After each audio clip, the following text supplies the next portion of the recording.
In this guide, I'm going to show you how to turn on or off light or dark mode on your Android phone, best method. This is Aiden from JustBoz, and before we get into this guide, make sure to like the video and subscribe to the channel with all notifications on. It really does help with the channel and it lets us know that you want more content like this, so we greatly appreciate it. If at any point throughout this guide you did have any questions, just ask them down in the comment section below and we can help you out further. I'm going to be doing my best to reply to every single comment down there.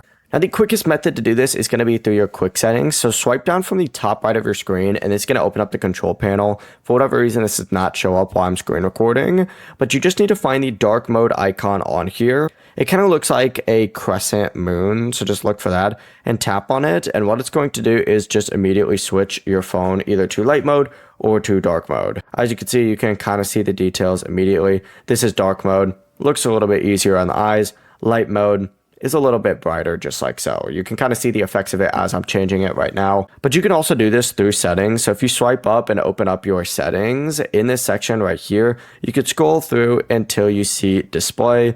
Open that up, and up at the top you can either choose light or dark mode as well. You could also adjust the brightness. I'm going to turn my brightness down a little bit. I know it doesn't really affect you guys too much, but it's a little bright for me. Before you do leave, make sure to like the video and subscribe to the channel with all notifications on. It really does help with the channel and it lets us know that you want more content like this. We'd greatly appreciate it. And if at any point throughout this guide you did have any questions, just ask them down in the comment section below and we can help you out further. I'm going to be doing my best to reply to every single comment down there. Peace.